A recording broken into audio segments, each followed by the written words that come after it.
Hindi ko akalain na ang twisted na strengths ng kapatid ko ay magtatapos sa tunong ang siran ng pulis sa labas ng bahay namin. Si Selena ay palaging rough sa akin. Pero noong hapon ng linggo na iyon, nang hawakan niya ang pulso ko at baluktutin ito paatras hanggang sa may something na sumabog, alam ko na iba ito. Ang matinding sakit ay tumagos sa braso ko na parang kidlat. Lakat mo lang. Huwag kang maging baby. Ngumisi siya habang tumatawa si nanay mula sa kusina. 3 oras pagkatapos, titignan ng paramedik ang sira kong braso at agad na tatawagan ang 911. Lumaki sa bahay nga Morales ay nangangahulugan ng pagtanggap sa lugar mo sa hierarchy. At ang lugar ko ay palaging nasa pinakailalim. Si Selena ay nakakaagaw ngang atensyon sa sandaling pumasok siya sa anumang kwarto.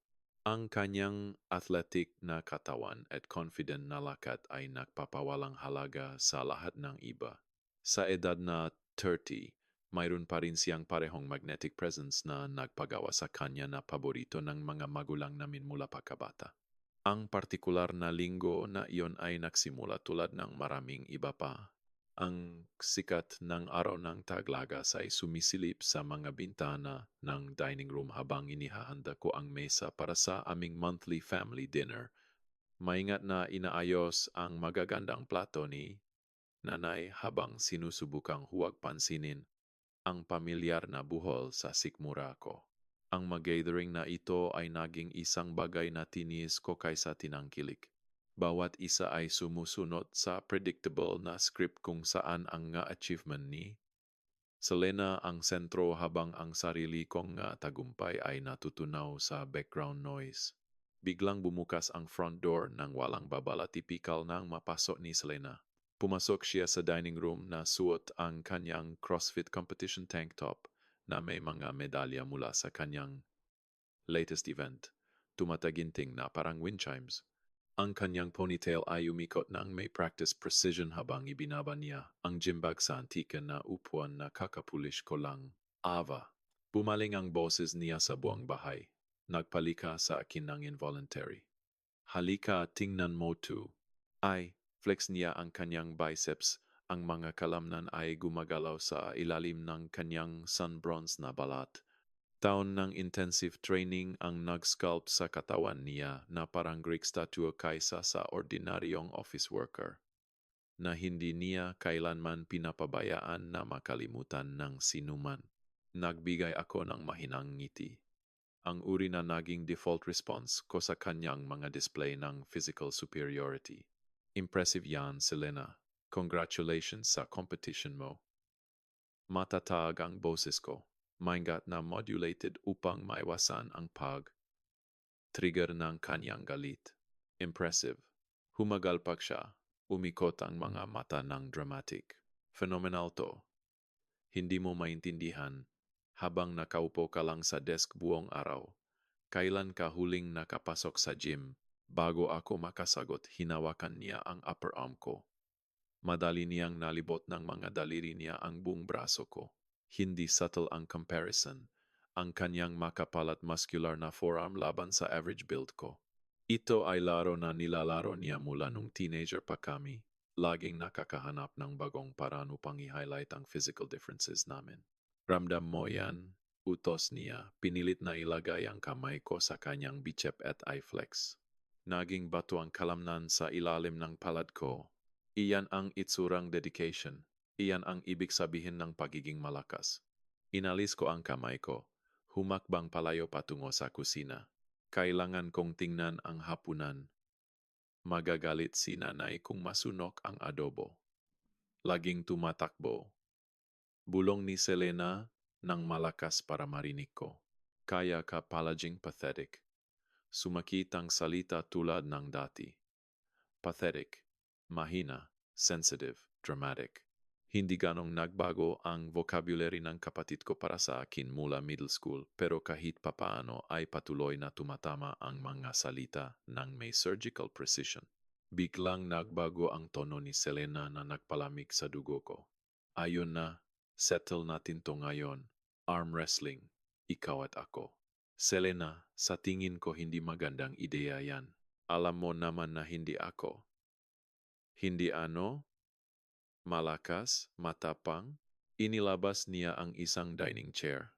Ang mapa ay kumaskas sa hardwood floor na nagpaliha sa ngipin ko. Halika, Afa. Isang laban.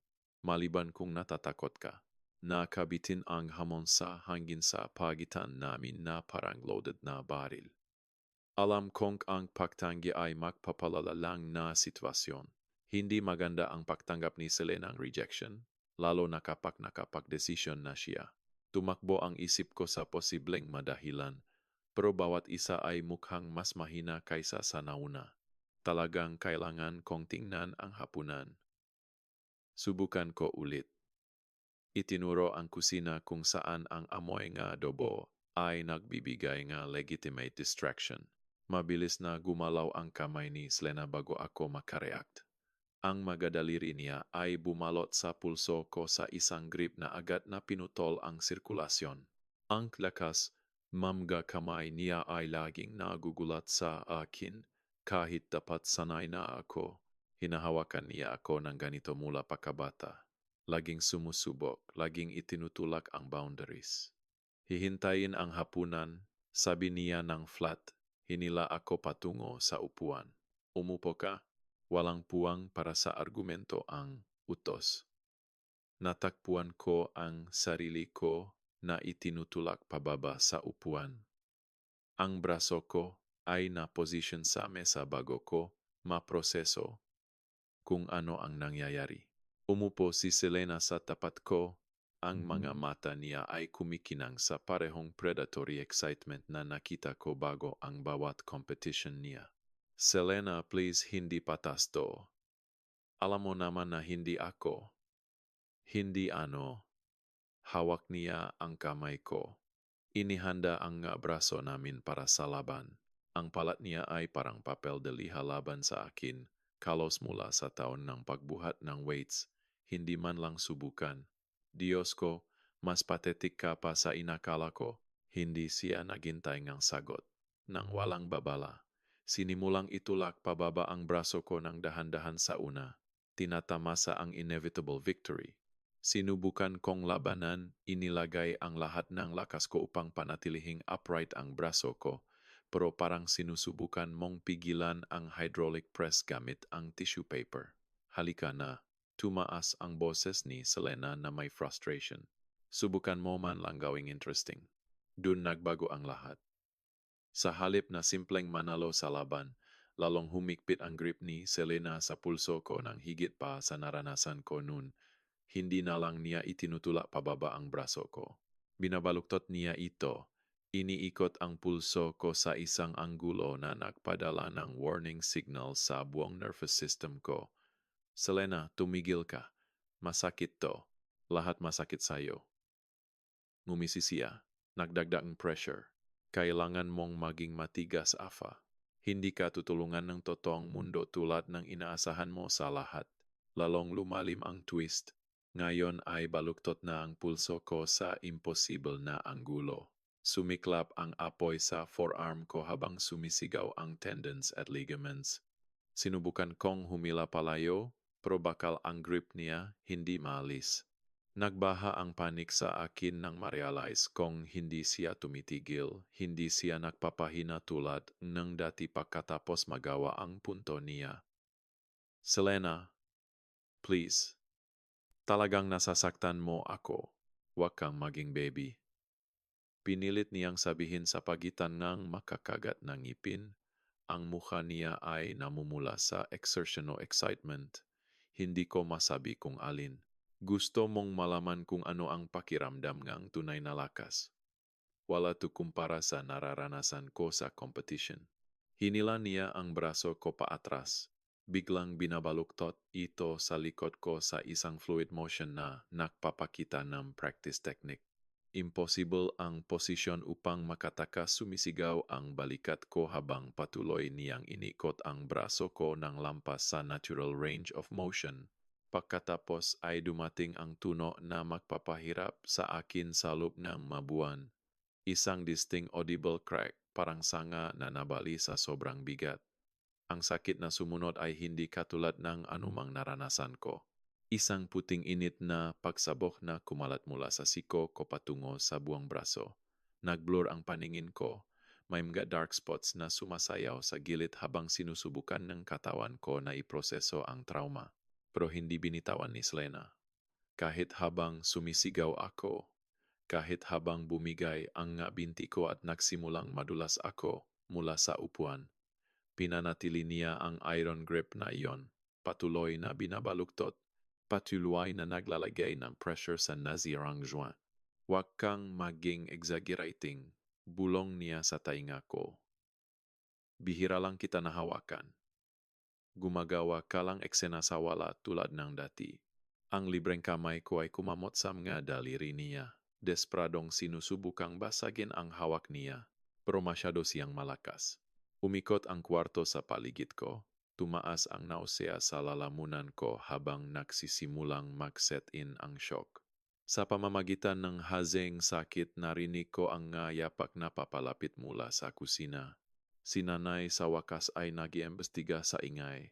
Dapat narinig din ni Selena dahil sa wakas ay binitawan niya ang braso ko. Hinayaan itong mahulog na parang discarded rope. Hinawakan ko ito sa dibdib ko. Inaalagaan ang nasirang braso habang tumutulo ang luha sa mukha ko. Bawat galaw ay nakpadala ng bagong alon ng agony sa injury. At nakikita ko na ang pamamaga ay nagsisimulang baguhin ang normal na hugisang braso ko. Lakat mo lang, huwag kang maging baby. Utos ni Selena, tumayo at inalis ang invisible na alikabok sa kanyang competition tank top. Tumawa siya. Isang malamig na tunok na walang humor. Napaka sensitive. Hindi mo man lang kayang hawakan ang isang friendly arm wrestling match ng hindi ginagawang Greek tragedy. Nanatili ako na nakayuko sa upuan, hindi makabuo ng mga salita sa sakit. Mali ang pakiramdam graso ko, fundamentally broken sa paraang higit pa sa simpleng injury.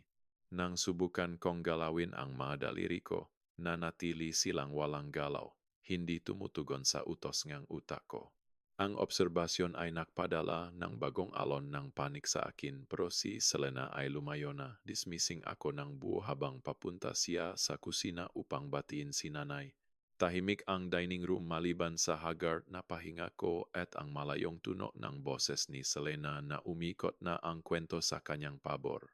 Alam ko nang may sickening certainty na anuman ang bersyon ng mapangyayari na ipapresenta niya ay magiging official family truth, kahit na ang ebidensya ay tumitibok sa baluktot kong braso. Ang pintuan ng kusina ay perpektong knock-frame sa pagpasok ni Nanay. Ang apron niya ay nananatiling malinis kahit ilang oras na siyang nagluluto. Si Patricia Morales ay nagdadala ng rigid posture ng isang taong naniniwala na ang appearance ang pinakamahalaga sa lahat.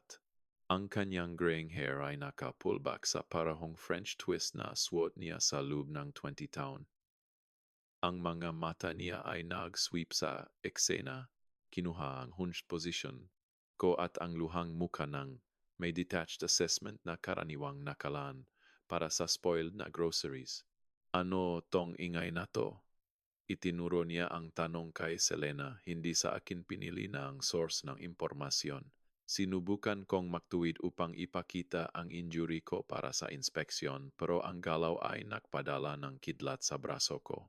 Ang braso ay nakabitin sa unnatural angle, namamaga na sa 2 beses ang normal na sukat. Namumula at purple na bruises ang namumukatkat sa balat na parang spilled ink, at ang mga daliri ko ay nanatiling nakakatakot na walang galaw kahit desperado kong sinusubukang igalaw ang mga ito. Nanay! Nasabi ko sa pagitan ng mga alon ng sakit. May nasira si Selena. Ang braso ko. Narinig ko ang crack. Hindi ko magalaw ang nga daliri ko. Nagulo ang nga salita. Distorted ng sakit at pagsisikap na huminga. Sa parang visa grip sa dibdib ko, bahagyang inilahat ko ang nasirang braso. Umasang ang visual evidence ay magsasalita ng mas malakas kaysa sa Aking stammering na paliwanag. Nagbago ang ekspresyon ni nanay mula mild annoyance patungo sa active disgust. Nagpers ang malabi niya sa pamilyar na paraan na nauna sa kanyang pinakamatalas na obserbasyon. Ang tingin na nagpayak sa akin ng maraming beses sa pagkabata. Laging dramatic, Ava. Umiling siya ng dahan na parang disappointed sa mismong pag-iral ko. Bihira lang, nahawakan kang kapatid mo. Nakakapagod na talaga ang constant need for attention mo. Si Selena ay nakasandal sa doorframe, sinusuri ang mga kuko niya ng may practice nonchalance. Nag-arm wrestling lang kami, nanay. Alam mo naman kung paano si Ava. Tandaan mo nung sinabi niyang nabalik ko ang ribs niya sa piggyback ride. O nung sinabi niyang binigyan ko siya na concussion sa pillow fight. Bawat halimbawa ay tumama na parang pisikal na suntok maingat na pinili upang ipinta ang larawan ng perpetual victimhood. Ang katotohanan sa likod ng mga insidenteng iyon ang tuhod ni Selena na sadyang itinula sa ribcage ko. Ang pillowcase na punong libro sa halip na feathers ay nawala sa bigat ng kanilang shared narrative. Pakiusap ko. Inalakan ang braso ko ng mas malapit. Tingnan mo. Talagang tingnan mo. Hindi normal to. Lumapit si nanay. Pero ang kanyang examination ay tumagal lamang ng ilang segundo bago siya lumingon palayo ng may dismissive wave. Hawak mo ito ng kakaiba para magmukhang mas malala. Nakita ko na ito dati, Ava. Gumagawa ka ng drama kapag may significant achievement si Selena. Gumagawa. Parang broken whisper ang salita. Nanay, nagiging purple na ang mga daliri ko. Hindi sila gumagalaw. Wala akong maramdaman sa ibabang siko ko maliban sa sakit. Mula sa living room, ang newspaper ni tatay ay kumaskas ng may aggressive movement na nagpapahiwatig ng kanyang lumalaking irritation. Si Robert Morales ay naniniwala sa tatlong bagay. Financial success, family reputation, at absolute silence sa kanyang Sunday reading time. Nilabag namin ang pangatlo na madalas ay unforgivable. Pwede bang tumahimik kayo, mga babay? Ang boses niya ay may authority ng isang taong sanay sa immediate obedience. May mga taong sinusubukang mag-enjoy ng peaceful Sunday. Si Selena ay lumayo mula sa doorframe, pumasok sa living room na may confidence ng isang taong alam na hindi siya kailanman haharapin ng consequences. Sorry daddy, si Ava lang naman ang usual niya. Nagkaroon kami ng maliit na arm wrestling match. At ngayon ay nag-arte siya na parang pinatay ko siya. Narinig ko ang dry chukul ni tatay, ang tunog na karaniwang nauna sa kanyang pinakamababang komento. Hulaan ko, nanalo si Selena at hindi kayang tanggapin ni Ava. Ano pa ba ang bago? Robert, si ako. Ang desperasyon ay sumisip sa boses ko. Pakiusap, may talagang mali. Kailangan kong pumunta sa ospital.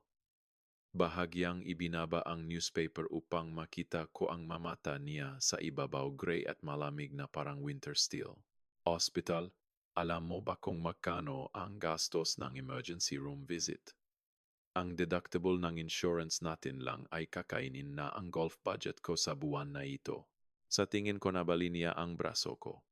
Ipinilit ko tumayo sa shaky legs. Umikot ng mapanganib ang kwarto at kailangan kong hawakan ang mesa gamit ang mabuting kamay upang manatiling upright. Sa tingin mo, tiyak na itinupin niya ang newspaper. Gusto mo bang gastusin ko ang libu-libong piso dahil sa tingin mo may mali sayo? 28 kiloamperes na. Kailan mo ba titigilan ang attention? Seeking behavior na yan? Si Selena ay lumipat upang tumayo sa likod ng upuan niya. Ang isang kamay ay nakapatong sa balikat niya bilang gesture of solidarity. Mukha silang Renaissance painting. Ang devoted na anak na babae at proud na ama na nagkakaisa laban sa family disappointment. Sumali si nanay sa kanila. Kumpletong ang tableau of rejection. Bihira lang nahawakan kang kapatid mo. Ulit ni nanay na parang sapat na ang paulit-ulit upang maging totoo. Ipinakita ni Selena kung gaano siya ka-gentle. Ang logic ay twisted, cruel sa simplicity nito. Ang pag-iwas ko ay naging ebidensyang deception sa halip na self-preservation. Bawat expression ng sakit ay naging patunay ng manipulation sa mata nila. Nahulog ako sa isang bitag na walang takas. Kung tahimik na magdurusa, okay ako. Kung ipahayag ang sakit, nagaarte ako. Kakapain ko lang ang mukha ko. Nagawang sabi ko, nangangailangan ng distansya mula sa kanilang collective judgment. Gawin mo yan, sabi ni nanay na bumalik na sa kusina. At kapag tapos ka na sa mali mong performance, pwede kang tumulong mag-servang hapunan. Hindi magse. Self-carvang adobo na yan. Hindi ko kayang mag-servang hapunan. Hindi ko magamit ang braso ko. Pathetic ang tunog ng mga salita. Kahit sa sarili kong tangga mahinang protesta laban sa immovable family dynamic. Walang kwenta. Bulong ni nanay, hindi gaanong mahina, 28 na at hindi pa rin kayang hawakan ang basic responsibilities. Si Selena ay hindi kailanman hahayaang pigilan siya ang maliit na discomfort sa pagtulong sa pamilya. Si Selena ay nagpain sa ilalim ng papuri, i-flex ang mga braso niya na parang i-emphasize ang comparison dahil hindi ako mahina.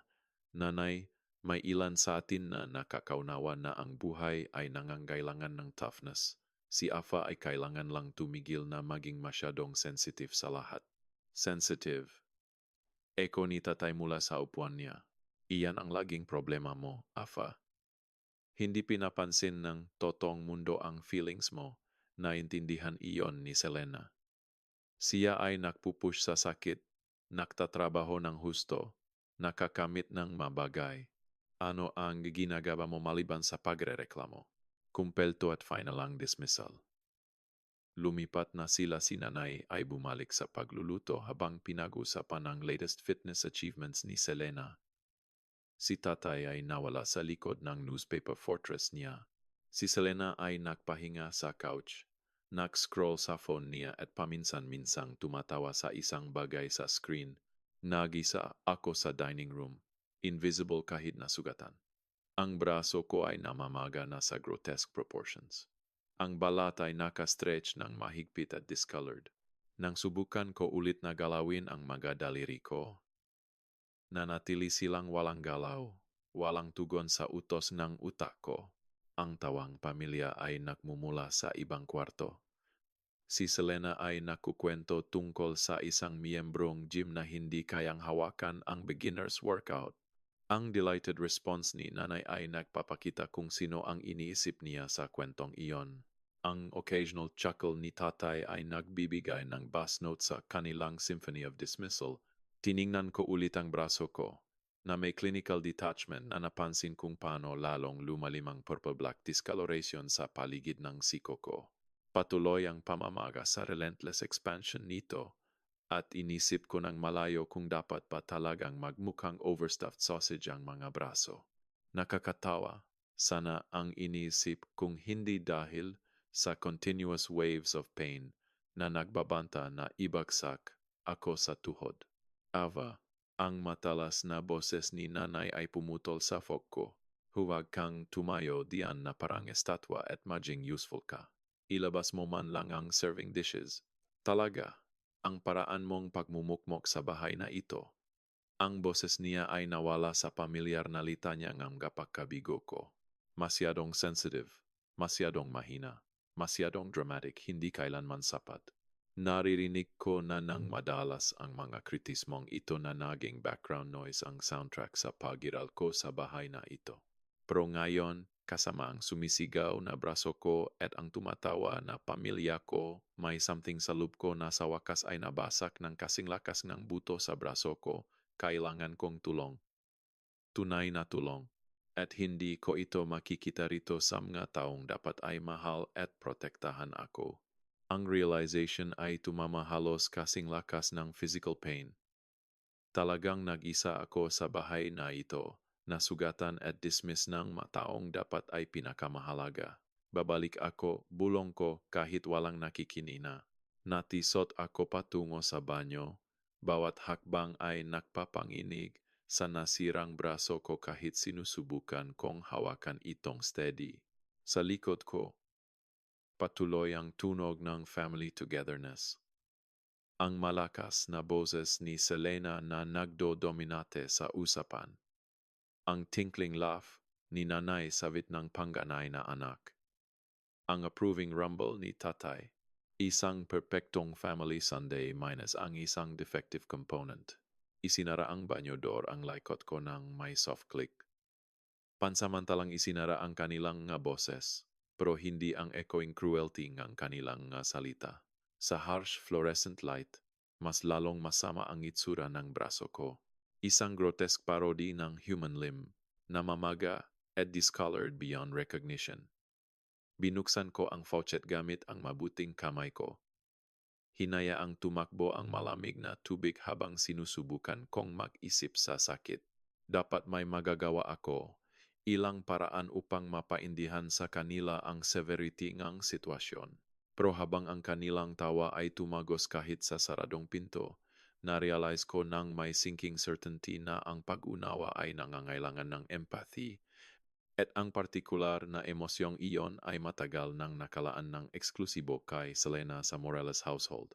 Ang salamin ng banyo ay nagpakita ang mukha ng estranghero sa akin maputla, drawn na may malalaking mata dahil sa sakit at isang bagay na ayaw kong pangalanan.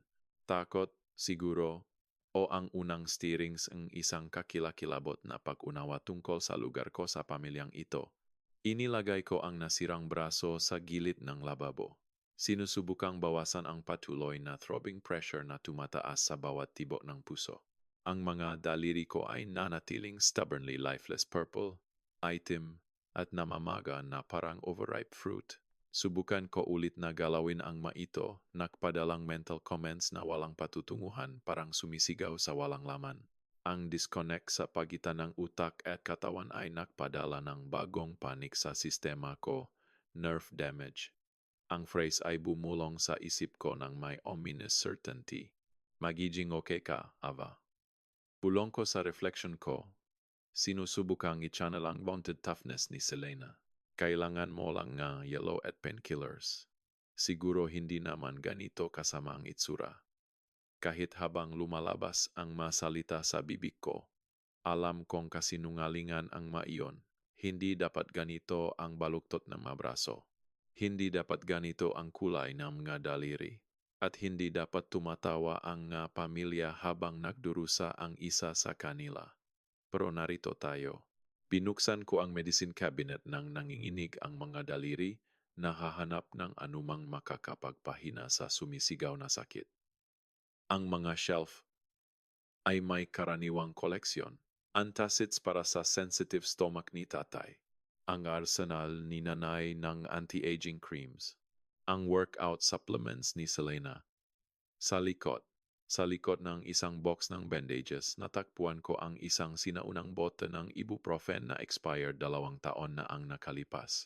Mas mabuti kaysa wala. Bulong ko, nahihirapan sa shield-proof cap. Hindi nawala sa akin ang irony.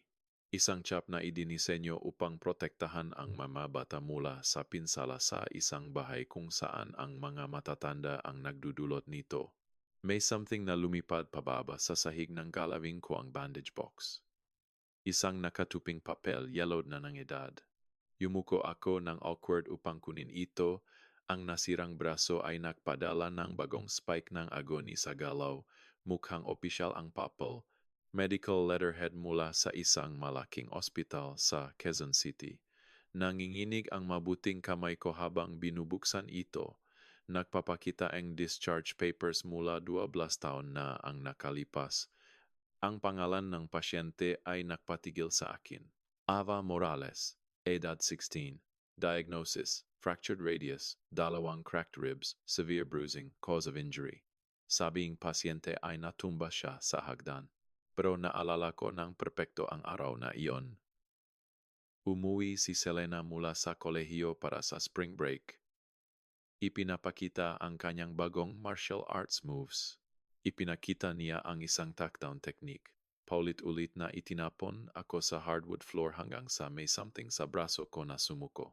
Ang rips ay mula sa knee drops niya. Nagpractice ng tinatawag niyang ground control.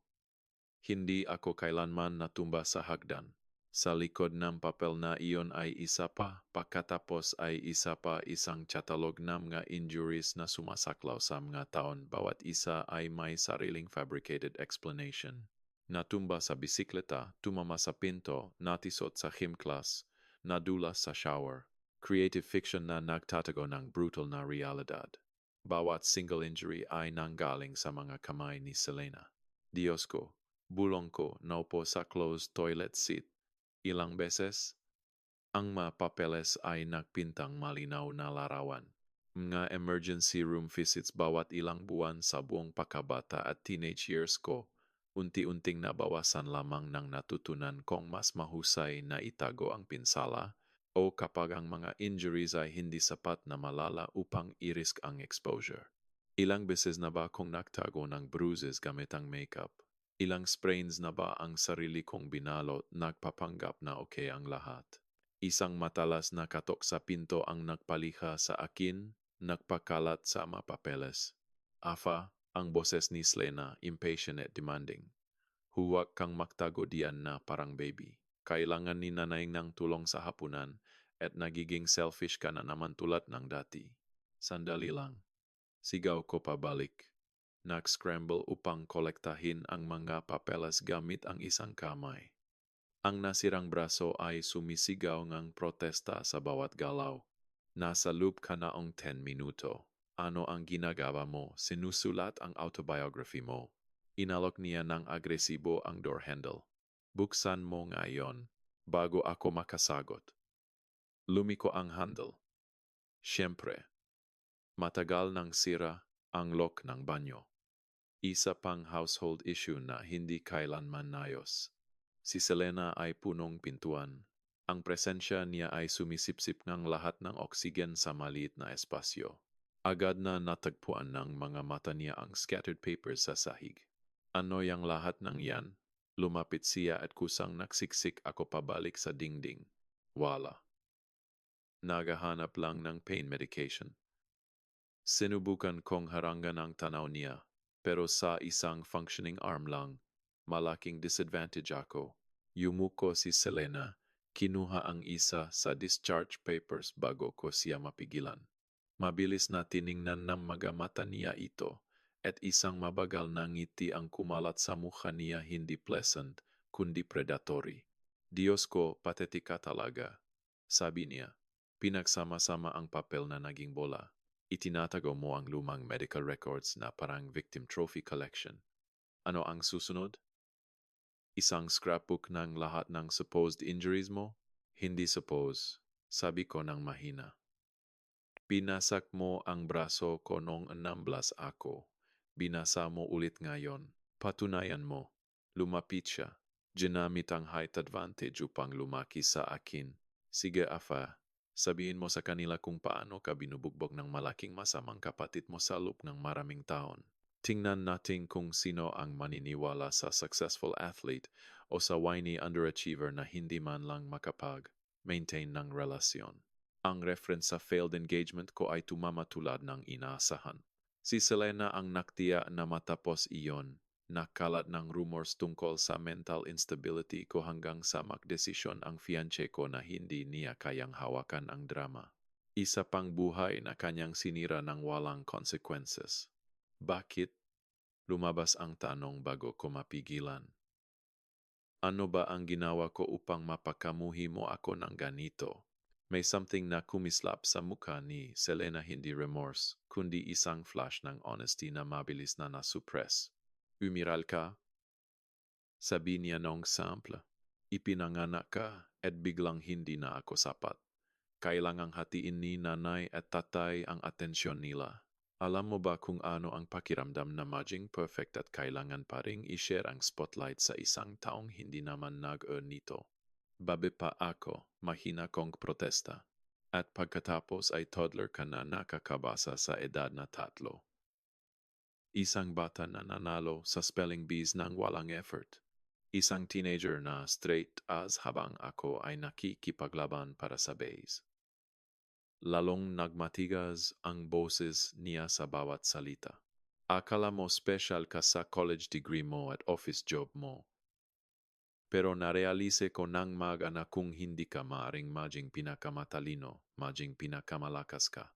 At ang lakas, iyon ay isang bagay na hindi mo kailanman magkakaroon.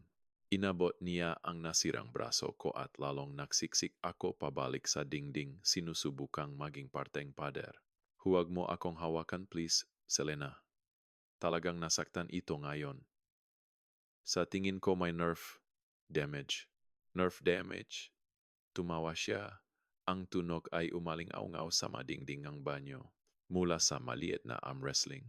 Talagang kailangan mong mag-isip ng mas magagandang kwento, Ava. Luma na ang victim complex mo. Nag-vibrate ang telepono ko sa bulsa. Isang text mula kay Julia na nagtatanong kung darating pa rin ba ako sa book club sa Martes.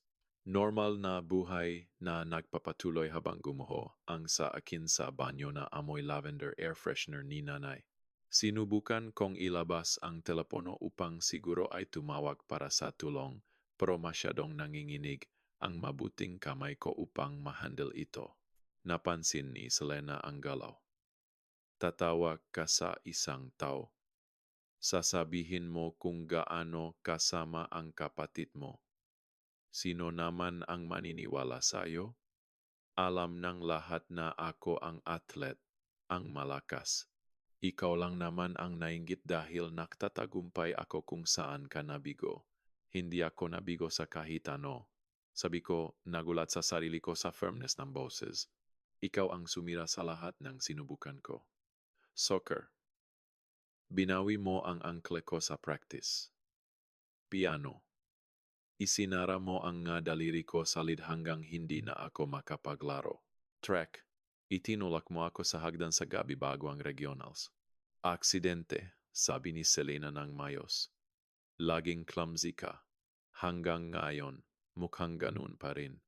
Itinuro niya ang namamaga kong braso. At doon ko napansin ang isang nakakatakot na bagay. Ang purple-black discoloration ay kumalat, gumagapang pataas patungo sa balikat ko at pababa sa mga daliri ko. Ang pamamaga ay tumaas din. Nakastretch ang balat ng sobrang higpit na parang handa ng pumutok. Hindi lang ito isang break. May seryoso at mapanganib na mali.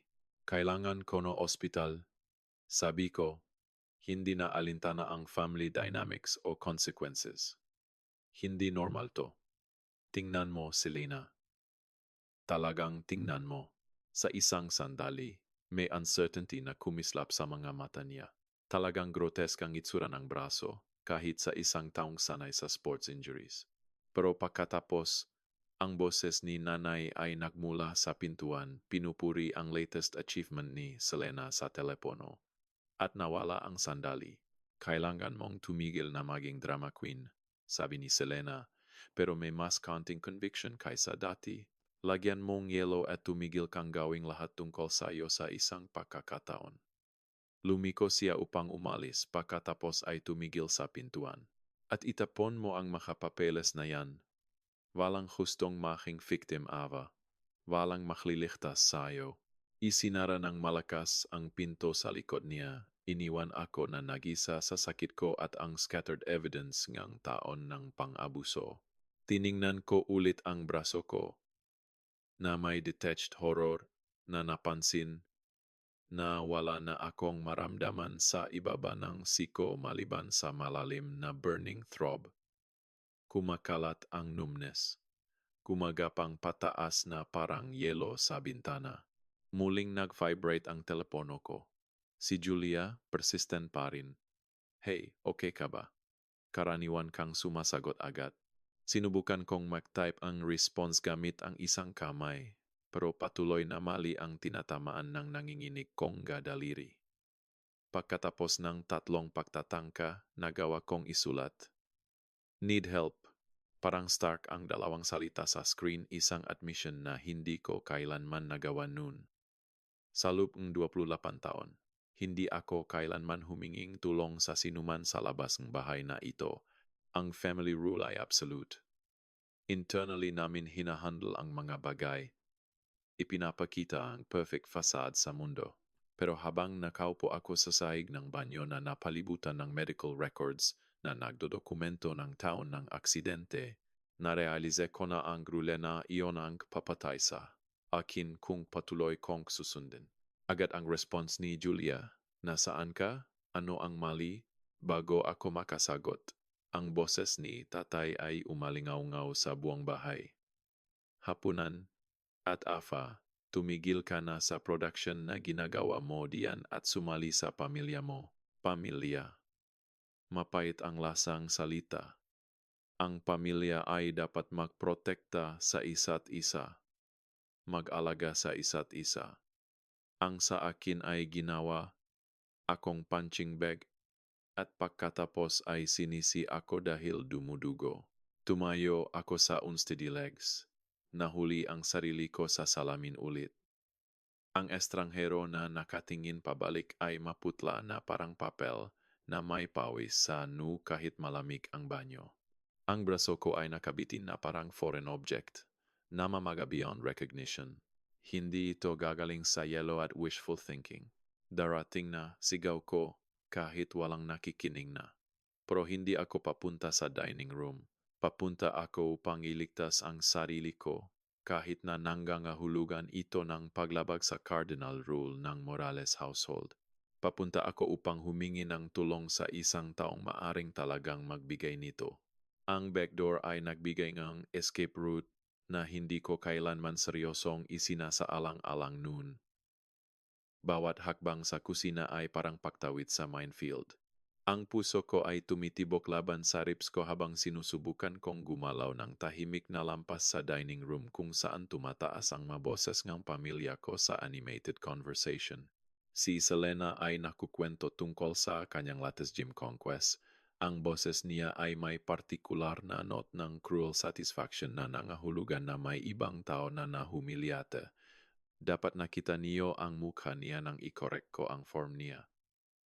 Tumawa si Selena. May mga taong talagang hindi para sa physical activity. Naalala ko si Ava, actually. Ang comparison ay nagbigay ng appreciative chuckles mula sa mga magulang namin. Kagatin ko ng malakas ang labi ko upang matikman ang dugo. Ginamit ang sakit bilang angkor upang ipagpatuloy ang paglalakad pasulong. Parang imposibleng mabigat ang door handle sa mabuting kamay ko. At ang mahinga ay tumunok ng tridor habang dahan-dahang binubuksan ko ito. Parang blessing ang sariwang hangin sa mukha ko. Ang hapon ng Oktubre ay naging crisp, dala ang amoy ng sinusuno na dahon, at ang huling marosas ng tag-init mula sa Immaculate Garden ni Aling Chen sa susunod na bahay.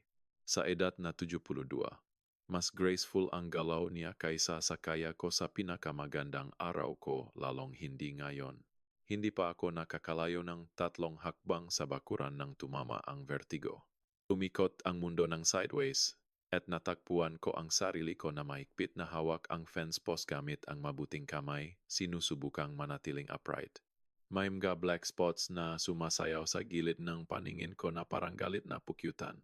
Afa, malinaw na narinig ang boses ni Aling Chen sa ibabaw nga hedge. Ana, okay ka ba? Ang tunay na pag-aalala sa boses niya ay halos magpalambot sa akin. Kailan ba huling may nagtanong niyan at talagang gustong sagot? Sinubukan kong sumagot. Sabihin na okay lang ako upang sundin ang family script. Pero nang buksan ko ang bibig, isang broken sob lamang ang lumabas. Si Aling Chen ay nasa hedge sa loop ng ilang segundo, gumagalaw ng may surprising speed. Malapit, nakita ko ang alarm na kumalat sa kanyang line face habang tinitingnan ang itsura ko. Agad na pumunta ang mamata niya sa braso ko, lumawak sa grotesque swelling at discoloration. Ay naku, bulong niya, kusyang ginabot bago niya napigilan ang sarili. Ava, ano ang nangyari sa braso mo? Natumba ako. Automatiko kong sabi. Mapait ang kasinungalingan sa dila. Sa hagdan. Wala to. Kailangan ko lang ang hangin. Tumigil ka. Ang boses niya ay may authority na nagpatigil sa mga dahilan sa lalamunan ko. 15 taon na akong kapitbahay niyo. Nakita ko kung ilang beses kang natumba na hindi karaniwan sa isang tao. Ngayon sabihin mo sa akin ang katotohanan. Sino ang gumawa nito sa iyo? Ang direktang tanong ay nagbasag ng isang bagay sa loob ko. Tumulo ang luha sa pisngi ko, mainit at hindi mapigilan. Si Selena. Nag-arm wrestling kami. Tinawag niya itong arm wrestling. Pero binabaluktot niya ito at may sumabog at tumawa lang silang lahat. Sabi nila nagiging dramatic ako. Nagmatigas ang expression ni Aling Chen sa isang bagay na matapang. Ipakita mo sa akin. Nang may infinite gentleness, sinuri niya ang braso ko nang hindi ito hinahawakan, umikot upang tingnan ito mula sa iba't ibang anggulo. Narinig ko ang kanyang sharp intake of breath nang makita niya ang buong lawak ng pinsala. Lalong lumalim ang frown niya. Kailangan nito ng immediate medical attention. Sabi niya ng matatag. Ang pamamaga discoloration ay nagpapahiwatig ng possible compartment syndrome. Kaya mo bang galawin ang mga daliri mo kahit papano? Ipinakita ko ang kumpletong kawalan ng response. Ang nga daliri ay nakabitin na walang silbi na parang mannequin's hand na nakakabit sa katawan ko. Lalong lumalim ang frown ni Aling Chen. May nararamdaman ka ba? Tingling? Numbness? Wala sa ibabangang siko maliban sa sakit. Parang wala na sila doon. Ang pagsasabi ng malakas ay nakpagawa rito na toto sa paraang nakakatakot sa akin. Aling Chen, paano kung permanent? Paano kung hindi ko na magamit ang kamay ko kailanman? Dahan-dahan niya akong inakay patungo sa garden bench niya. Sinusuportahan ako ng may surprising strength. Huwag mong isipin iyan ngayon. Kailangan nating dalhin ka agad sa ospital. Ang unang maoras pagkatapos ang injury ay crucial upang maiwasan ang permanenteng pinsala. Hindi ko pwede, sabi ko ng miserable. Magagalit sila. Sabi na ni tatay na masyadong magastos ang emergency room. At si Selena, lalong sisirain niya ang buhay ko kung magiging embarrassment ako sa pamilya. Naupo si Aling Chen sa tabi ko. Ang weathered hand niya ay nakapatong sa mabuting kamay ko. Afa, pwede bang ibahagi ko sa iyo ang isang bagay? Tumango ako, nagpapasalamat sa anumang distraction mula sa sakit. Hindi ako laging hardinero sa suburban Pilipinas. Simula niya, ang boses niya ay may distant quality. 45 taon na ang nakalipas. Head nurse ako sa isang malaking ospital sa Maynila. Nakita ko ang lahat ng uringang injury na may sip mo at natutunan kong kilalanin ang nga senyales ng pang-abuso ng matagal bago ito naging bagay na pinag-uusapan ng bukas. Tumigil siya, tila naktipon ng mainiisip. Nakita ko kung paano ka lumaki sa susunod na bahay. Isang matalinong, mahinahon na bata. Nakita ko rin kung paano mo sinusubukang itago ang nga bruises gamit ang makeup. Nakita kung paano ka nagfa-for sa isang side pagkatapos ang mapagbisita ang kapatid mo. Napansin kung paano ka nag-flinch kapag may mabilis na gumalaw. Gusto ko nang makialam ng maraming beses. Pero nang walang hiling mo ng tulong, ang role, bulong ko. Hindi namin usapan ang family business sa mga taga-labas. Isang rule na idinisenyo nga buser upang protektahan ang sarili nila, hindi ang kanilang nga biktima, sabi ni Aling Chen ng matatag. Afa, tingnan mo ako. Nagita ang mga mata namin, nagulat ako sa fierce compassion na nakita ko roon. Ang brasong iyan ay nagpapakita ng mga senyales ng severe trauma. Ang pamamaga ay nagmumungkahi ng possible compartment syndrome na maring magdulot ng permanenteng nerve at tissue damage kung hindi agad magagamot. Ang kawalan ng sensation at movement sa mga daliri mo ay nagpapahiwatig ng probable nerve involvement. Bawat minutong maghihintay tayo ay nagpapataas ng panganib na mawalan ng function sa kamay na iyon ng permanente. Ang medical terms na ibinigay ng may professional certainty ay pumutol sa conditioning ko ng mas epektibo kaysa sa emotional appeals. Hindi ito tungkol sa family drama o pagiging masyadong sensitive. Ito ay tungkol sa potential permanent disability. Pero sasabihin nila na nag-overreact ako. Mahina kong protesta. Hayaan silang sabihin ang gusto nila. Ang opinion nila ay hindi makakapagbalik nerve function o makakapag-ayos na nasirang tissue. Tumayo siya, desisyon na, Ako ang magmamaneo sa'yo sa emergency room ng gayon. Aling Chen, hindi ko pwedeng hilingin sa'yo na. Hindi ka humihingi. Nag-aalok ako. May malaking pagkakaiba. Tinulungan niya akong tumayo. Sinusuportahan ako ng mabigat kapag sumuway ako. Kaya mo bang lakarin patungo sa sasakyan ko o hilahin ko ito ng mas malapit? Ang simpleng kabaitan ng tanong ay nagbasag sa huling depensa ko. Narito ang isang taong nakakita ng injury ko at agad na iniisip ang comfort ko. Hindi kung paano ito nakakaabala sa kanila o nagre-reflect sa reputasyon nila. Ang kontra sa reaksyon ng pamilya ko ay sobrang stark na parang lumabas sa kadiliman patungo sa liwanag. Kaya ko, nagawang sabi ko. Pero Aling Chen, makikita nila tayong umalis, susubukan nilang pigilan ako. Hayaan silang subukan. May bakal sa boses niya ngayon. Nakaharap na ako sa mga hospital administrator, government officials, at minsan sa isang partikular na agresibe na miyembro ng pamilya ng pasyente na akala niya ang medical degree niya mula sa Google University ay mas mataas sa kirktaon kong karanasan. Hindi ako natatakot sa pamilya mo. Dahan-dahan kaming lumakat sa malinis na bakuran niya patungo sa driveway kung saan nahihintay ang kanyang modest na sedan. Bawat hakbang ay nagpapanginig sa braso ko, nagpadala ng bagong alon ng sakit pataas sa balikat ko. Ang pamamaga ay umabot na sa tunay na nakakatakot na antas. Ginawa ang braso ko na parang mula sa medical textbook chapter sa worst-case scenarios. Binuksan ni Aling Chen ang passenger door para sa akin. Tinulungan akong maupo at maingat na inilagay ang braso ko sa isang cushion na kinuha niya sa likod. Subukan mong panatilihing elevated ito. Darating tayo sa ospital sa loob ng 15 minuto. Habang naglalakad siya patungo sa driver's side, nakita ko ang movement sa dining room window ng pamilya ko.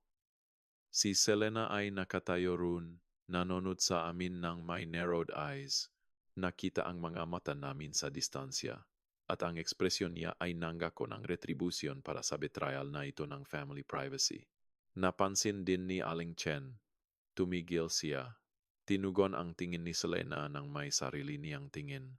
Pagkatapos, ng may sadyang pagkilos, tinulungan niya akong i-fasten ang seatbelt. Nakdagdag na extra care upang hindi ma-jostle ang nasirang braso ko. Malinaw ang mensahe. Si Ava ay nasa ilalim ng proteksyon ko ngayon. Kapatid mo? Tanong niya habang pinaandar ang makina. O, galit na galit siya sa akin dahil dito. Siguro ito ang unang hakbang upang siguraduhin na hindi na niya masaktan kakailanman. Dahan-dahang binaliktad ni Aling Chen ang sasakyan palabas ng driveway. Natutunan ko ng matagal na ang mabuli ay umasa sa katahimikan at isolation. Habang nagmamaneho kami palayo, nakita ko ang isang sulyap sa pamilya ko sa dining room window. Si Selena ay nag-gesticulate ng wild. Siguro umiikot ang kwento ng dramatic exit ko. Si nanay at tatay ay nakikinig ng may mga expression ng long-suffering patients na inilaan nila para sa mga diskusyon tungkol sa aking mga kakulangan. Wala sa kanila ang nag-abala na tingnan kung talagang nasaktan ako. Alam mo, sabi ni Aling Chen ng conversational na parang pinag-usapan namin ang panahon sa halip na tumakas sa isang bahay ng ga-abuser.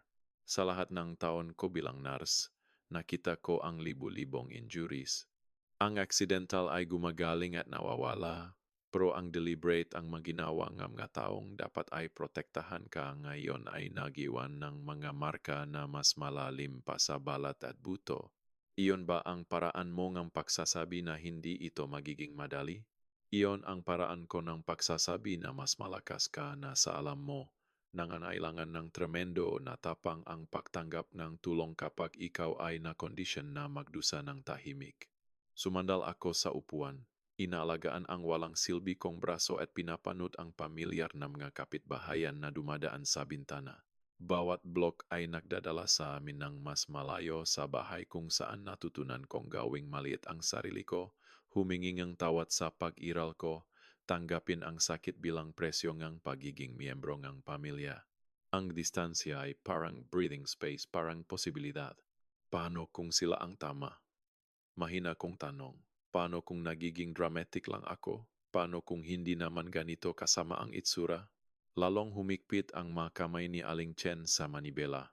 Sa aking profesional na medical opinion batay sa 4 dekadang karanasan, ang brasong iyan ay nagpapakita ng malinaw na senyales ng severe trauma na nangangailangan ng immediate intervention.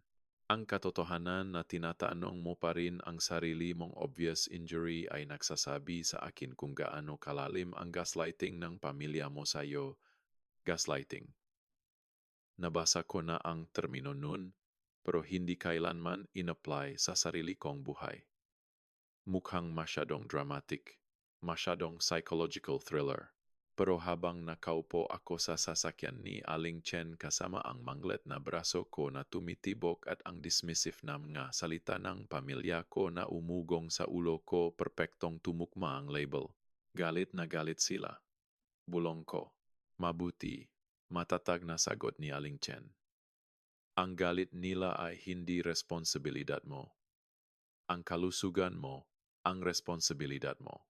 At ngayon, ang brasong iyan ay nangangailangan ng doktor, hindi ng family meeting tungkol sa kung paano mo sila na-disappoint. Ang ospital ay lumitaw sa unahan. Ang emergency sign ay kumikinang na parang beacon. Habang pinapasok ni Aling Chen ang parking lot, naramdaman ko ang kakaibang halong takot at relief. Takot sa kung ano ang susunod ang nga tanong, ang examination, ang potential confrontation sa pamilya ko, pero relief din dahil sa wakas, may isang taong sineseryoso ito. Salamat, sabi ko habang tinulungan niya akong bumaba sa sasakyan. Ang mga salita ay parang kulang para sa ginawa niya. Hindi lang ang sakay, kundi ang validation, ang professional assessment na nagkumpirma na hindi ako baliwo overdramatic. Salamat sa pagsasabing katotohanan diyan. Sabi niya, tumango patungo sa emergency entrance. Ang mga medical professional ay sinanay upang kilalanin ang abuse injuries. Hayaan silang tulungan ka. Habang naglalakad kami patungo sa mga automatic doors na iyon, inisip ko kung iyon ang nararamdaman na gamaga na lulunod na tao kapag sa wakas ay may nagagis na life preserver. Hindi nagbago ang sitwasyon. Nasugatan pa rin ang braso ko. Pamilya pa rin ang pamilya ko.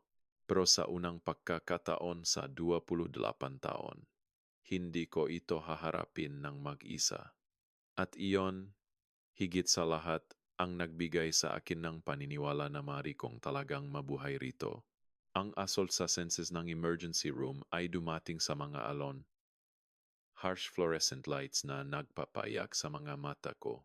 Ang matalas na amoy ng industrial disinfectant na mix sa isang bagay na indefinably medical at isang cacophony ng gatunok mula sa umiyak na mga bata hanggang sa beeping monitors. Inakay ako ni Aling Chen sa kaguluhan ng may practiced ease. Ang kamay niya ay steady sa mabuting sikoko. Ang triaga nurse, isang young woman na may kind eyes sa likod ng makapal na salamin, ay tumingin ng isang beses sa braso ko at ang kanyang professional mask ay sandaling nadulas. Nakita ko ito ng malinaw. Ang flash ng alarm bago makick-in ang training. At ang ekspresyon niya ay bumalik sa calm confidence. Gaano katagal na nangyari ang injury na ito? Nakta-type na siya. Ang mga daliri ay lumilipad sa keyboard. Mga 3 oras. Sagot ko, kakaiba at malayo ang tunog ng boses ko sa sarili kong tainga. Pain level sa scale ng 1 hanggang 10. 8 siguro siyam. Ang throbbing ay naging constant companion, bawat tibok ng puso ay nakpadalang bagong agoni sa nasirang braso. Lumapit siya sa likod ng desk para sa mas malapit na tingin. Ang mga galaw ay efficient pero gentle. Kaya mo bang galawin ang nga daliri mo kahit papaano? May sensation ba? Ipinakita ko ang kumpletong kawalan ng response. Pinanood ang nga daliri ko na nakabitin na walang silbi habang sinusubukan kong utusan silang gumalaw. Lalong lumalim ang frown ng nurse. Inilagay niya ang blood pressure cuff sa mabuting braso ko. Kinuha ang temperatura. pulse, oxygen levels, lahat habang nagpapatuloy sa stream ng mga tanong tungkol sa allergies, medical history, current medications. Dadadalin ka namin agad sa doktor. Sabi niya, inilagay ang isang red band sa pulso ko. Ang ganitong uri ng injury ay nangangailangan ng urgent attention. Ang red band ay nangahulugan ng priority status. Hindi kritikal na sapat para sa trauma bay, pero seryoso na sapat upang laktawan ang karaniwang emergency room wait. Hinikpitan ni Aling Chen ang balikat ko ng mahina habang lumitaw ang isang orderly na may wheelchair. Nandito lang ako sa waiting room, sigurado niya sa akin. Magtagal ka ng kailangan. Ang paglalakbay sa mga koridor ng ospital ay isa pang blur ng puting dingding at medical equipment. Ang orderly, isang cheerful na lalaki na nakpakilala bilang Marco, ay nakpapatuloy sa light chatter tungkol sa panahon habang nag-navigate ng expert sa paligid ng magurni at ibang pasyente. Inilagay niya ako sa isang curtain cubicle kung saan ang tunog ng emergency room ay nudging muffled pero hindi kailanman nawala. Halos agad na lumitaw ang isang nurse, isang matandang babay na may still gray hair at isang hangin ng pagkakaroon ng nakita na ang lahat. Tinulungan niya akong maupo sa kama. Inilagay ang braso ko sa isang support ng may galaw na nagpapakita ng dekada ng karanasan. Ako si Nancy, sabi niya, sinisimulan ang kanyang sariling assessment. Tingnan natin ng mas mabuti kung ano ang hinaharap natin. Pinutol niya ang manggas ko gamit ang medical scissors. Inihayag ang buong lawak ng pinsala sa unforgiving hospital light. Narinig ko ang kanyang quiet intake of breath. Nakita ang paraan ng pagnaro ng mga mata niya habang inakatalog ang pamamaga, ang discoloration, ang unnatural angle ng joint. Paano nangyari ito? Nanatiling professionally neutral ang tono niya, pero may something sa posture niya na lumipat sa higher alertness. Arm wrestling. Sabi ko, mapait ang lasang kasinungalingan kahit habang sinasabi ko. Kasama ang kapatid ko, masyado siyang nadala. Gumawa si Nansing non-committal sound. Ipinagpatuloy ang kanyang examination. Sinubukan ang pulse sa pulso ko, sinuri ang capillary refill sa mga kuko ko, inassess ang temperatura ng balat. Bawat test ay mukhang nakukumpirma ang isang bagay na nakpagawa sa kanyang ekspresyon na lalong seryoso. Darating si Dr. Martinez sa lalong madaling panahon, sabi niya, gumagawa and note sa tablet. Kailangan naman ng X-rays at malamang MRI upang i-assess ang buong pinsala. Samantala, magsisimula ako NGV para sa pain management at fluid. Ang slight ng karayom ay wala sa patuloy na throb ng braso ko. Sa loob ng ilang minuto, nagsimulang gumana ang morphine, pinapahina ang matulis na gilid ng sakit sa isang bagay na mas manageable. Sumandal ako pabalik sa maunan, ang pagod ay tumama sa akin na parang alon. Dumating si Dr. Martinez 15 minuto pagkatapos, isang compact na lalaki na may graying temples at intelligent brown eyes sa likod ng wire-rimmed glasses. Ipinakilala niya ang sarili ng may warm handshake para sa mabuting kamay ko, pagkatapos ay ibinaling ang atensyon sa nasirang braso ng may intensity na halos palpable. Sabihin mo sa akin ng eksakto kung ano ang nangyari. Sabi niya, hinila ang isang rolling stool upang umupo sa eye level ko. Maglaan kang oras at maging kasing tiya hanggat maaari. May something sa kanyang manner attentive ng hindi pushy, professional pero compassionate na nagpagawa sa katotohanan na mas madali. Natakpuan ko ang sarili ko na naglalarawan hindi lang sa insidente ngayon, kundi nagbibigay ng konteksto. Ang history ni Selena ng rough play na lumampas sa karahasan, ang consistent na dismissal ng mga magulang ko sa mga injuries, ang pattern na nagpatuloy sa loob ng maraming taon. Nakinig siya ng walang pagputol, paminsan-minsang nagtatanong ng clarifying questions. Nang matapos ako, tahimik siya sandali, pinoproseso ang sinabi ko. Afa, sabi niya ng maingat, ang inilalarawan mo ay deeply concerning. Ang pattern ng injury na ito, ang twisting motion, ang excessive force. Ang delay sa pahingi ng treatment ito ay consistent sa nakikita namin sa abuse cases. Ang salita ay nakabitin sa pagitan namin. Abuse. Sumaya ako sa paligid nito sa loob ng maraming taon. Tinawag itong sibling rivalry o rough play o personality conflicts. Pero ang pagdinig sa isang medical professional na ilapat, ang label na iyon ay parang permiso upang sa wakas ay aminin ang katotohanan. Kunin natin ang mga images, ipinagpatuloy ni Dr. Martinez. Patay sa initial examination ko, alala ako sa ilang bagay. Ang pamamaga ay nagmumungkahi ng possible compartment syndrome. Ang kawalan ng sensation at movement ay nagpapahiwatig ng probable nerve involvement at ang mechanism of injury na inilarawan mo ay maring nagdulot ng iba't ibang uri ng fractures o ligament damage. Ang paglalakbay patungo sa radiology ay isa pang blur ng corridors at concerned faces. Ang X-ray technician, isang young woman na nagpakilala bilang Kesha, ay gentle pero thorough. Inilagay ang braso ko sa iba't ibang anggulo na magiging agony kung wala ang pain medication. Ang MRI ay mas challenging, nakahiga ng tahimik sa makitit na tubo habang ang machine ay humahampas at nakiklik sa paligid ko. Sinusubukang huwag isipin kung ano ang maaring ipakitang mga images na iyon. Bumalik sa emergency cubicle, bumalik si Dr. Martinez na may tablet, nagpapakita ng mga resulta. Nagbago ang ekspresyon niya mula concern patungo sa grave, at bumagsak ang sikmura ko ng nayon. Ava, kailangan kong ipakita sa iyo ang isang bagay. Inilagay niya ang tablet upang makita ko ng malinaw. Ito ang kasalukuyang x-ray mo.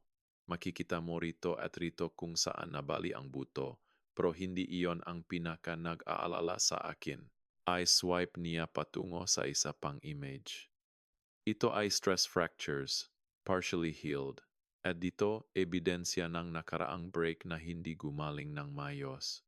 Batay sa bone development, ina-estimate ko na nangyari ito nung mid-teens ka. 16. Ang martial arts phase ni Selena. Ang fall sa hagdan na hindi naman fall. Ang MRI results ay mas troubling pa. Isa pang swipe na nagpapakita ng maimages na hindi ko ma-interpret pero malinaw na may significant na kahulugan sa kanya. May severe soft tissue damage ka kasama ang partial tears sa ilang ligaments. Pero ang pinaka, nag-alala ay ito. Itinuro niya ang isang area na mukhang iba kahit sa untrained eye ko. Ito ay nerve impingement. Ang pamamaga at displacement mula sa fracture ay nagko-compress sa radial nerve. Iyan ang dahilan kung bakit hindi mo magalaw ang daliri mo.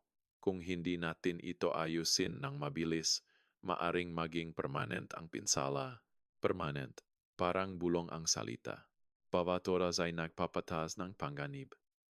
Kailangan mo ng surgery upang ma-relieve ang pressure at i-stabilize ang mga fractures. Pero Ava, kailangan kong maging tapat sa'yo. Ang pattern ng old injuries kasama ang trauma ang ngayon, hindi ito isang bagay na pwedeng balewalain ko. May legal at ethical obligation ako na i-report ang suspected abuse. Naninginig ang mabuting kamay ko sa hospital blanket. Report sa sino? Sa autoridad. Kasali ang pulis lalo na dahil ang attacker mo ay adult family member. Sumandal siya pasulong, ang ekspresyon niya ay compassionate pero matatag. Alam kong nakakatakot ito, pero Afa, sa susunod na pagkakataon ay maaring ang leg mo na ang masira sa halip ng braso mo. Karaniwang nag-escalate ang abuse, lalo na kapag ang mga biktima ay nagpapakita ng signs of resistance. Hindi naman ako nag-resist. Hindi ko kailanman ginagawa. Tinatanggap ko na lang at umaasa na mabilis itong matapos. Ang admission ay nagdala ng bagong luha. Iyon ang itinuro sa akin, huwag gawing mas malala. Huwag bigyan siyang higit pang dahilan para magalit. Ang katotohanan na humingi ka ng medical help kayon ay resistance. Itinuro ni Dr. Martinez ng mahina.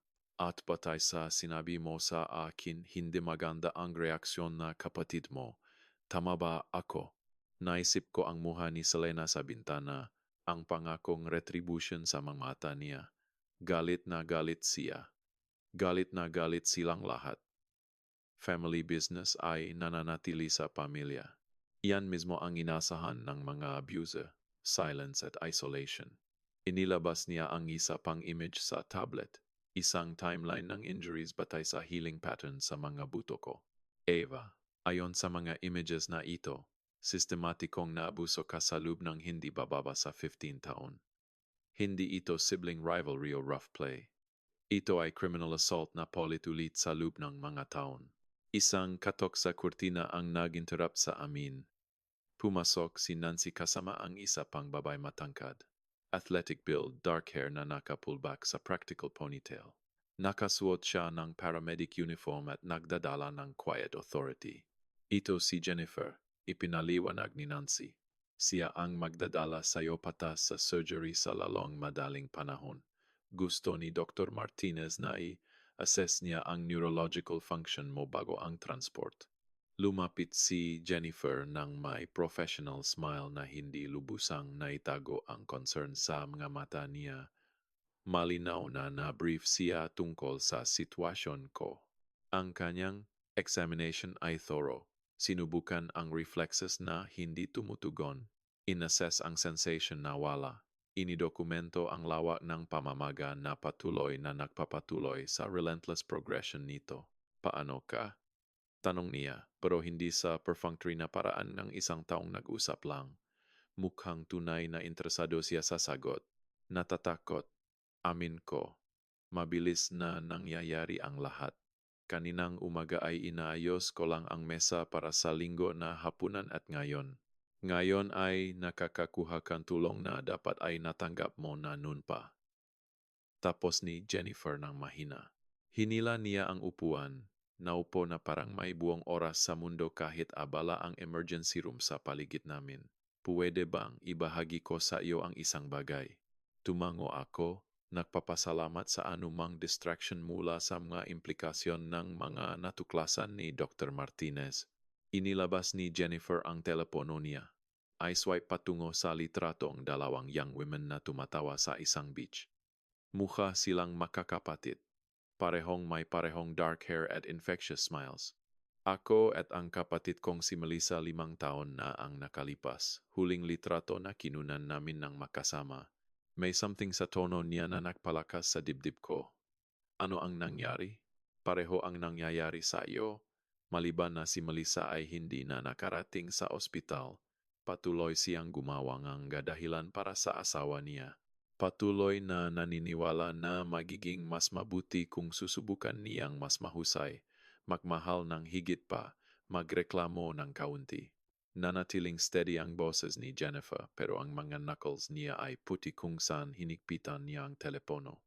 Ang final attack ay nagdulot ng pinsala sa atay at spleen niya, internal bleeding. Sa oras na amin niyang kailangan niyang tulong, huli na. Tinitigan ko ang litrato ang tumatawang mga babae. Sinusubukang i-reconcile ang image na iyon sa kwento ni Jennifer. Pasensya na. Hindi ko sinasabi ito upang takutin ka, kundi upang tulungan kang maunawan ang isang bagay na mahalaga. Inilagay ni Jennifer ang telepono niya, direktang nakita ang mata namin. Ang pinakamahirap na bahagi ay hindi ang physical injuries. Ito ay ang pagbasag sa mental programming na nagpapalit sa iyong abuse, na nagpapaprotekta sa abuser mo, na nagpapasisi sa iyo sa karahasan niya. Pero kapatid ko siya. At sa kabilang lahat, bahagi pa rin sa akin ang tumigil ako, hindi makapag-artikulang komplikadong tanggal ng emosyon. Mahal mo pa rin siya. Umaasa pa rin na magbabago siya. Naniniwala pa rin na siguro kung iba ka, mas mabuti, mas malakas, hindi ka niya sasaktan. Ang pag-unawa ni Jennifer ay masakit sa accuracy nito. Normal ang magadamdaming yon. Bahagi rin silang ang nagpapanatili sa mga biktima na nakulong sa cycle ng abuse. Tumayo siya, nahahanda upang I will ako patungo sa surgery. Pero una, ginawa niya ang isang hindi inaasahan. Inilabas niya ang telepono niya ulit. Hinila ang ibang screen. Gagawa akong tawag na maaring mukhang premature, pero natutunan kong huwag maghintay. Pagdating sa abuse cases, mahalaga ang oras. Bago ako makatanong kung ano ang ibig niyang sabihin, tumatawag na siya. Maikli at profesional ang usapan pero nahuli ko ang sapat upang maunawaan. Tinatawagan niya ang pulis, partikular na humihinging detective na may karanasan sa domestic violence cases. Gusto nilang i-photograph ang injuries mo at kunin ang statement mo. Ipinaliwanag niya pagkatapos maghangap. Mas mabuti na gawin ito ngayon habang sariwa ang ebidensya at bago may makaimpluwensya sa kwento mo. Ang pamilya mo ay nakaroon ng pagkakataon na protektahan ka. Pinili nilang huwag. Matatag pero hindi unkind ang boses ni Jennifer. Ngayon ay oras na para sa mga taong talagang nagmamalasakit sa well-being mo na sumali. Habang inihahanda nila akong iwil palabas, sumabay si Jennifer. Nandito ako kapag nagising ka, pangako niya. At Ava, ginawa mo ang tamang bagay. Si Melissa ay hindi nakaroon ng pagkakataon na sabihin ang kanyang katotohanan habang maari pa itong maka-difference. Ginagawa mo ang hindi niya nagawa. Ang mapintuan ng operating room ay lumitaw sa unahan, sa kabila nito ay hindi lang surgery, kundi kumpletong upheaval ng buhay na alam ko. Wala nang linggo na hapunan kung saan ako ang punchline. Wala nang holidays na sinusubukang iwasan ang playful attacks ni Selena. Wala nang pagpapanggap na ang pag-ibig ay nangangahulugan ng pagtanggap sa karahasan. Natatakot ako, aming ko. Mabuti, matatag na sabi ni Jennifer. Ang takot ay nangangahulugan na naiintindihan mo na seryoso ang sitwasyon, pero Afa, nakaligtas ka sa 28 taon ng abuse, makakaligtas ka sa katotohanan na lumalabas. Ang anesthesia mask ay bumaba, at kasama nito ay isang kakaibang pakiramdam ng release. Sa unang pagkakataon sa buhay ko, sinabi ko ang kumpletong katotohanan tungkol sa pamilya ko. Anuman ang susunod, ang katotohanan iyon ay ngayon ay nasa mundo, naidokumento at nasaksihan ng mataong naniniwala sa akin. Habang nawawala ang consciousness, hinawakan ko ang huling mga salita ni Jennifer. Possible ang survival. Si Melissa ay nakpatunay kung ano ang nangyayari ng walang intervention, pero may pagkakataon pa ako upang isulat ang ibang ending. Ang kadiliman na kinuha ko ay walang katulad ng suffocating silence na pinagdaanan ko ng matagal. Ito ay temporary, medical, purposeful. Kapag nagising ako, magiging iba ang lahat. At sa unang pagkakataon sa 28 taon, ang iniisip na iyon ay nagdala ng relief sa halip na takot. Ang surgery ay umiral sa mga piraso, ang lamig ng operating room, mga boses na nagsasalita ng medical terminology, ang blessed absence of pain. Nang bumalik ang consciousness, ito ay dahan-dahan, parang paglangoy pataas mula sa malalim na tubig. Ang recovery room ay nagmaterialize. Rhythmic beeping, antiseptic smell, at si Detective Rodriguez na alok ng maliit na ngiti.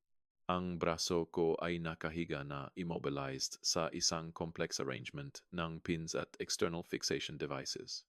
Paano ang pakiramdam mo? Tanong niya ng mahina. Malabo o nagawang sabi ko. Nag-work ba ang surgery? Sabi ni Dr. Martinez ay maganda. Kailangan nilang i-decompress ang nerve at stabilize ang maraming fractures. Kakailanganin mo ng extensive physical therapy, pero dapat ay maibalik mo ang karamihan, kung hindi man lahat, ng function. Karamihan, kung hindi man lahat. Ang qualifier ay mabigat, isang palala kung gaano kalapit ako sa permanentang disability. Ang kaibigan mong si Jennifer ay nanatili hanggang magising ka, ipinagpatuloy ni Rodriguez. At si Aling Chen ay nasa waiting room. Sinabi ko na family lang sa ngayon, pero sinabi niya sa akin ng malinaw na chosen family counts. Ngumiti ako. Hindi siya tumatanggap ng hindi. Nagbago si Rodriguez, nudging businesslike. Ava, kailangan kong i-update ka sa ilang developments. Nag-execute kami ng warrant sa bahay niyo mga 2 oras na ang nakalipas. Inaresto ang kapatid mo sa aggravated assault. Ang mga magulang mo ay dinala para sa questioning tungkol sa negligent supervision at failure to provide medical care. Parang suntok ang mga salita. Ang kapatid ko ay nasa kulungan dahil sa akin. Nabasag ang family portrait. Alam kong mahirap ito, sabi ni Rodriguez. Pero Ava, may isa pang bagay.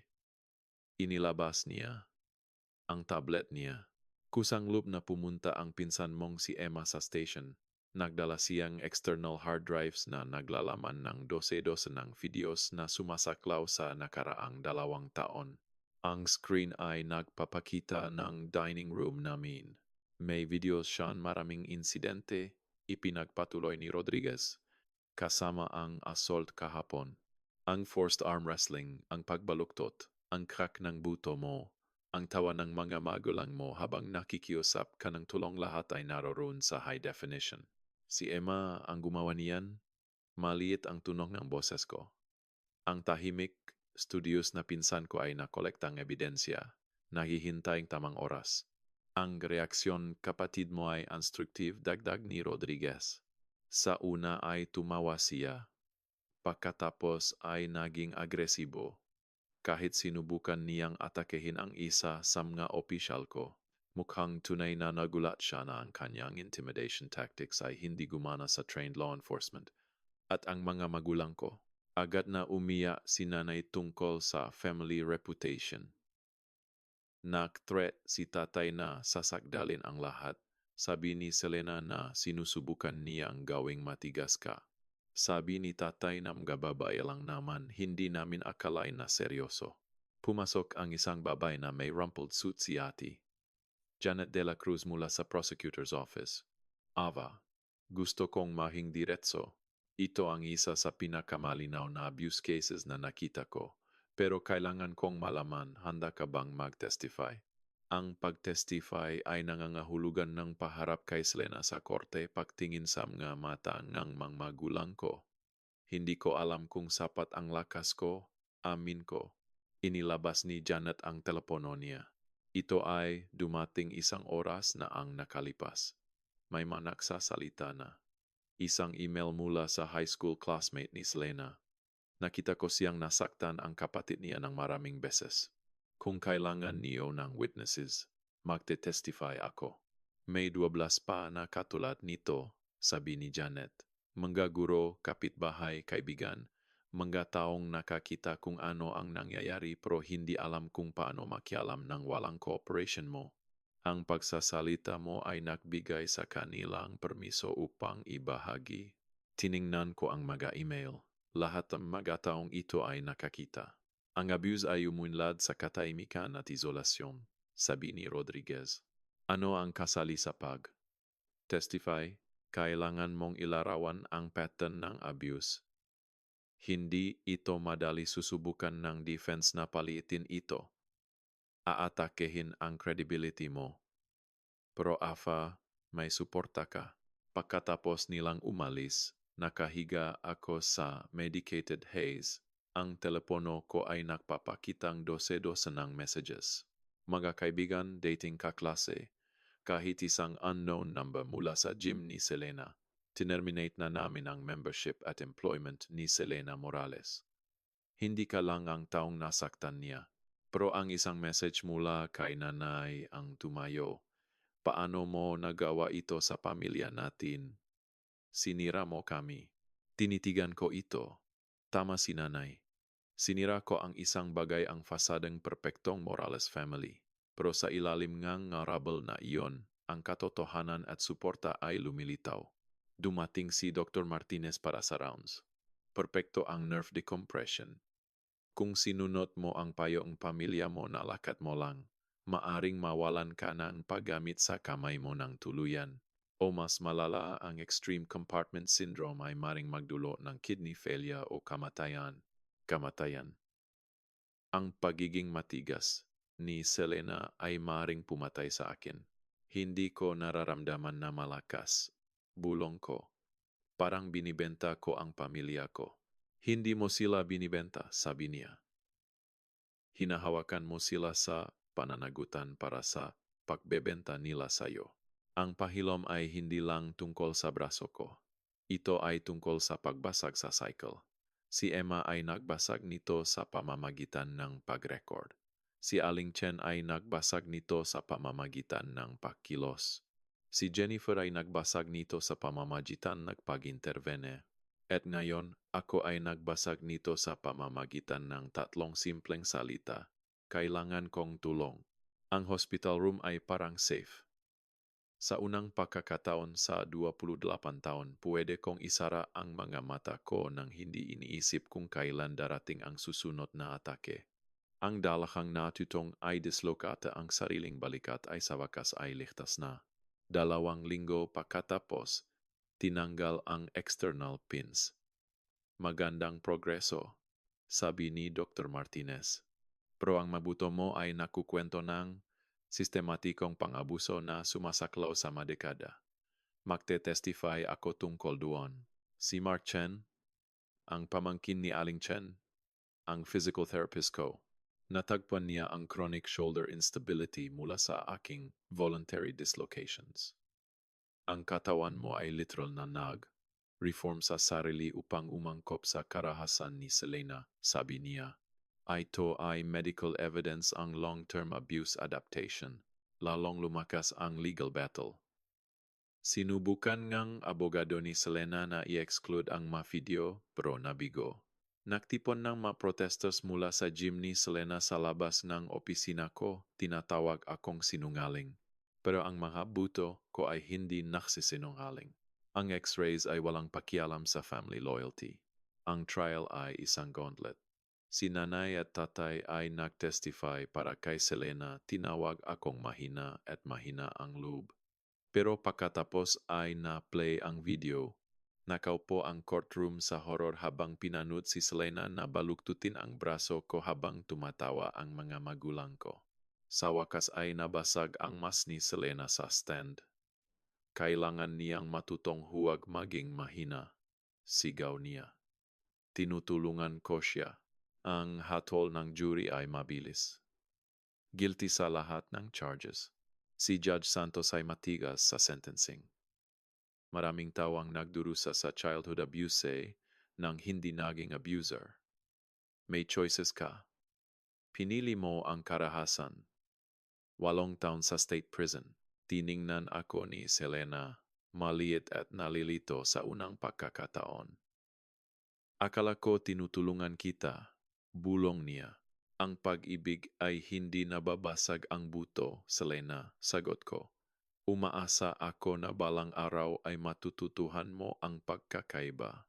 Dinala siya palayo sa mga kadena. Si nanay at tatay ay tumakas ng walang salita. Sa labas, sinabi ko sa mga reporter. Ngayon, 12 estranghero ang nagsabi na mahalaga ang sakit ko. Ang tunay na lakas ay ang makaligtas sa pang-abuso at hanapin ang tapang na sabihing hindi na. 2 taon pagkatapos, tumayo ako sa sarili kong kusina. Ang braso ko ay may 95% function. Ang paklat ay manipis na silver lines. Ang chosen family ko si Emma, si Jennifer, si Aling Chen, at mga kaibigan na mahal ako dahil sa kung sino ako ay nakapalibot sa mesa ko. Madaling dumating ang tawa ngayon, walang marka ng cruelty. Hindi na ako umihingi ng tawad sa pagiral ko. Hindi na ako nagiging mali. Ang inheritance ng karahasan ay tumigil sa akin. Sa sinumang nakikinig, totoo ang sakit mo. Ang pagsasalita ang katotohanan ay hindi pagbebenta. Ito ay survival. Ang tunay na pag-ibig ay hindi nababasag ang buto. At ang tunay na lakas ay hindi nasusukat sa kung gaano karaming sakit ang kaya mong ipataw, kundi sa tapang na kailangan upang magilom. Salamat sa pagsaksi sa aking paklalakbay.